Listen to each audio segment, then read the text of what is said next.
Now, in a very strange and mysterious way, how a situation develops is connected to the state of consciousness with which you meet the situation. This is very mysterious, hard to understand, but you can experience it when you begin to practice, or maybe you're already doing it. You're faced with a situation.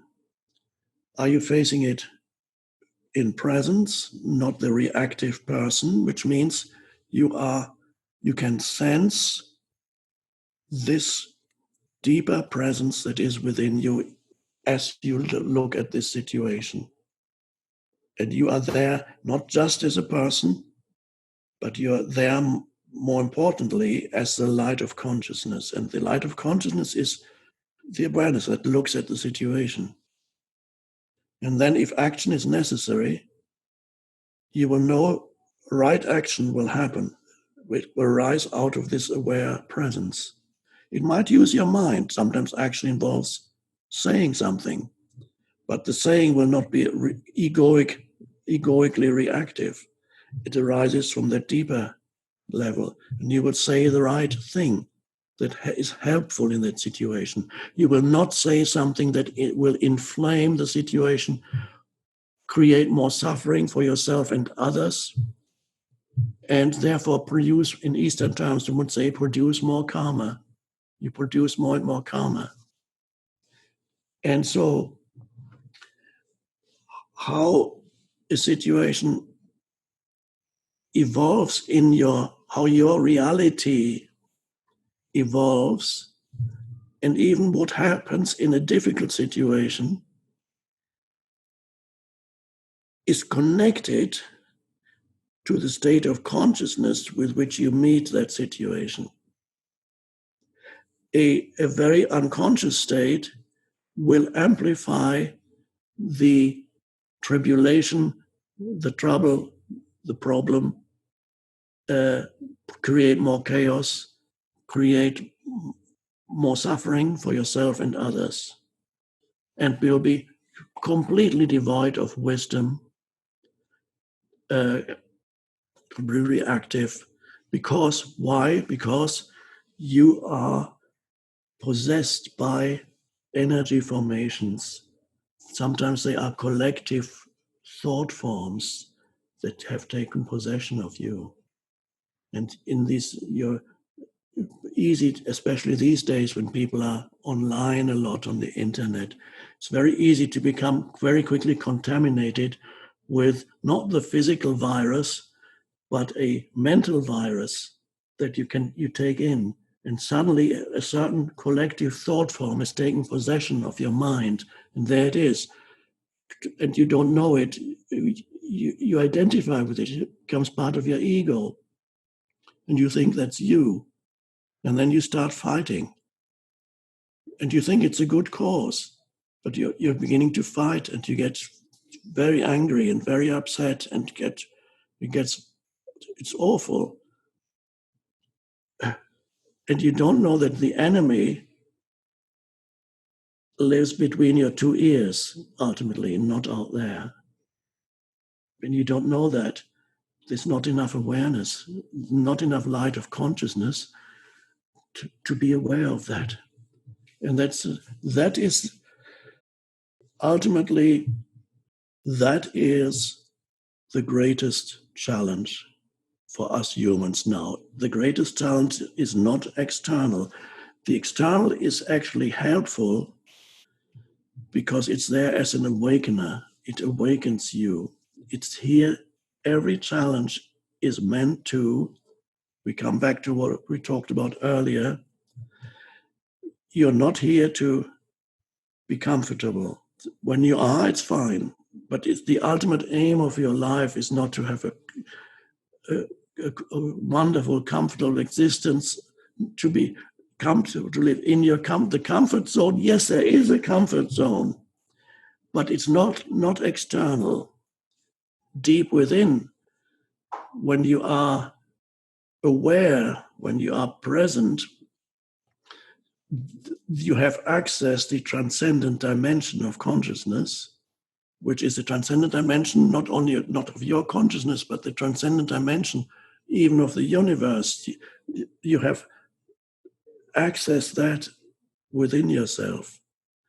And there you have in that transcendent dimension, one could say, you are in a comfort zone, but that is one that is beyond the polarities of good and bad.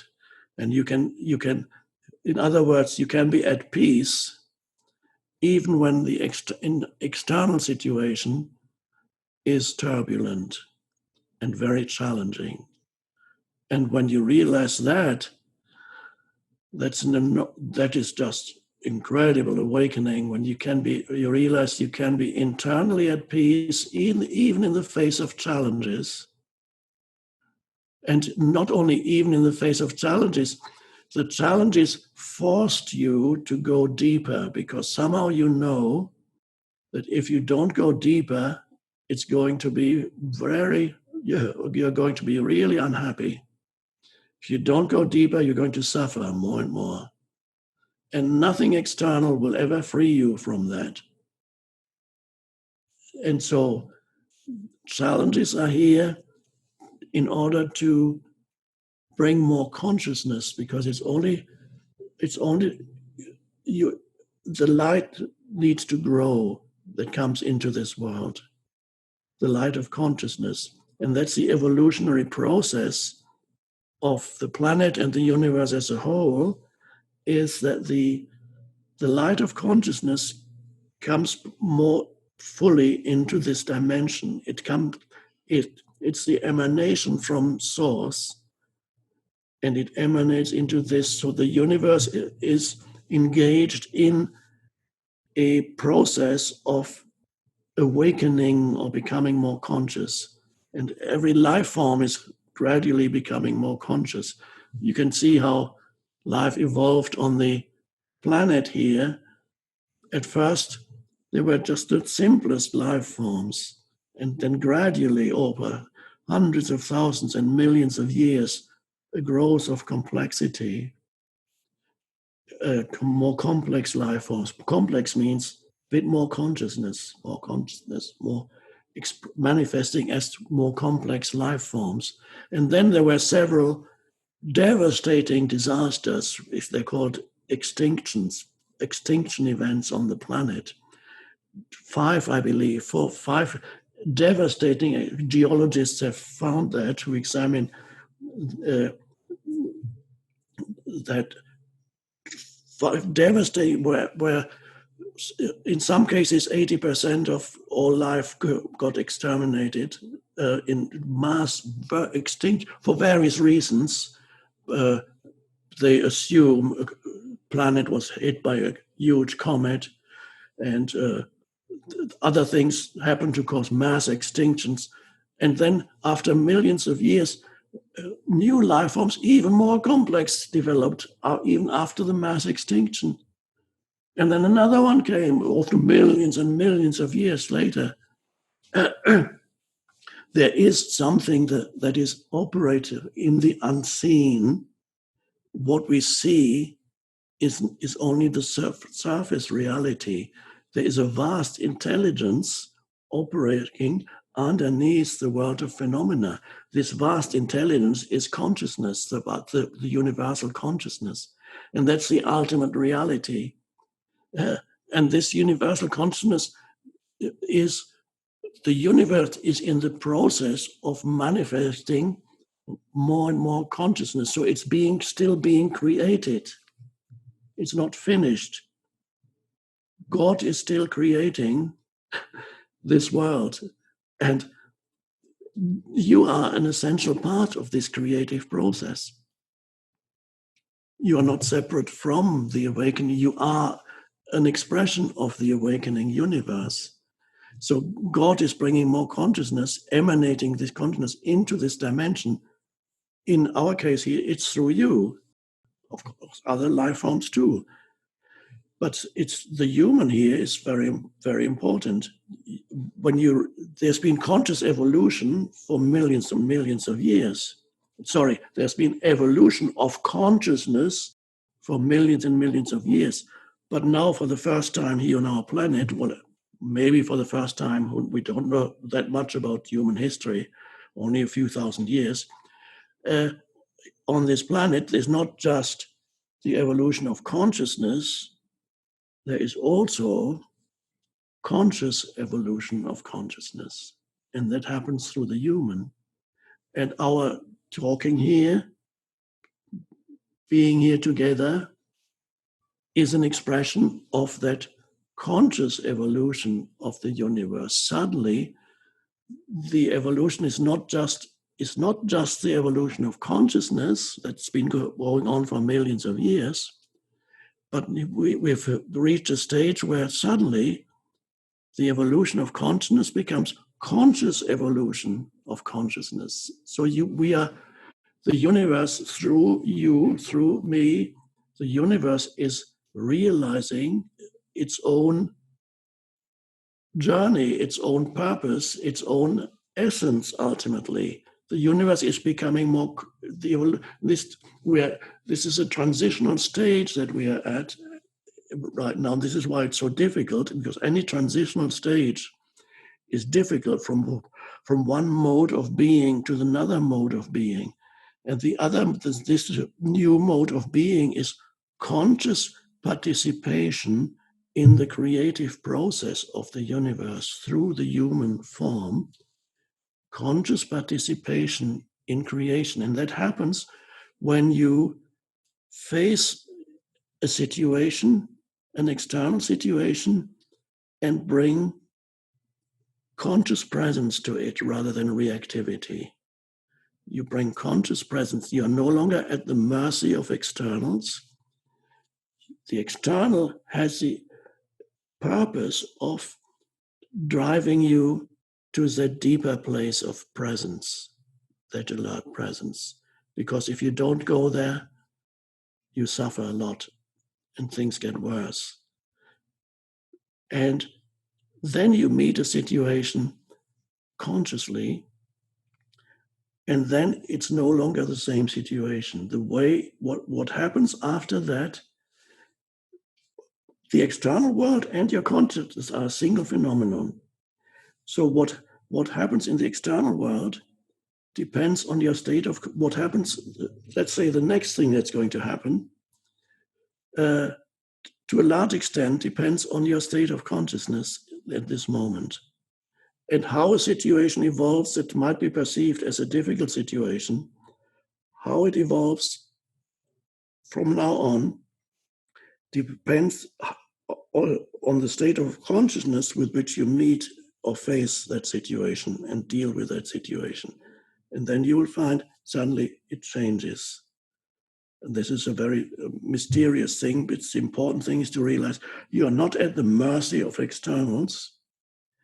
And it is of vital importance so that you become a participant in this conscious participant in the creative process of the universe, is you begin to change external reality. Sometimes, yes, by taking action, but primarily by being present, so that your action arises out of presence, which then becomes wise action and empowered action. I never tell people specifically what to do because that's not my job. What do I do to change all the bad things that I see in the world? Well, I'm not my job is to address the causal realm. My job is to address what I perceive as the realm of cause. The world is the realm of effect. When you address the realm of cause, then you can deal with the realm of effect. The realm of effect will change as the causal, which is consciousness changes, the world changes. So what we need is more people awakening to who they are, the light of the world, and then we will find that reality changes. as a reflection of the collective consciousness. And I won't make any predictions, except right now, it seems fairly certain that we are moving into a time period of turbulence on a collective level. And that's a good thing. It's meant to happen. It's here to awaken us, although it could also make us more unconscious. And it's quite possible that it will awaken a certain segment of the population. It will make another segment of the population unconscious. That is not an impossible scenario. And this other segment of the population just needs more time. That's fine. They just need more time. This is quite possible. I don't want to go too far into this or speculate any further, but it will be much easier for those who awaken, whatever the external circumstances may be. It will be much easier to deal with that, to some extent even be protected up to a point, although ultimately what happens to the body doesn't really matter that much. Death will come sooner or later anyway. We don't need to speculate as to the totality of humanity and so on, but yes, I can see right now, certainly we're moving into turbulence. Certainly some people are becoming more conscious and some are becoming more unconscious. This is what I have observed in the world. And my job and your job is to help humans become more conscious so that they can take right action. And you, if action is necessary or possible.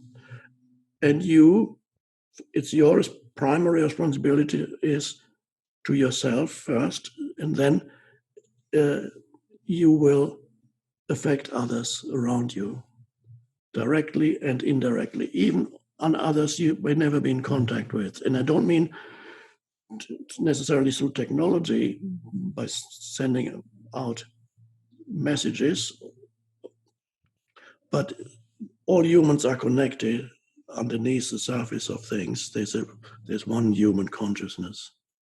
So any change in your consciousness is a change in human consciousness. And so that's our purpose. So we do not need to fear what's happening, but just to realize that it actually is as it should be, if seen from a higher perspective of human evolution. The present moment is as it is, and it could not be otherwise. And this situation is what humans need for their further evolution. They don't need their comfort zone right now, unless it's the deeper transcendent dimension that I pointed out earlier. So this is the message. One could go on talking about this, but the essence of it is this realization that welcome whatever life brings to you in the moment, even if it is difficult. Don't complain, because if the moment you complain about what is, you are in an antagonistic relationship with life. And if you're in an antagonistic relationship with life, you will experience life as antagonistic. Life reflects back to you, ultimately, your state of consciousness. That is not an easy lesson to learn for some people, and some people are even angry when they hear that, but that's fine. Eventually, everybody will realize that. So that's our message. I wish you well in your journey towards further awakening of consciousness and the realizing it's a journey without distance, and it's ultimately a journey into yourself, and the realization that who you are in your essence is consciousness, is the light of the world.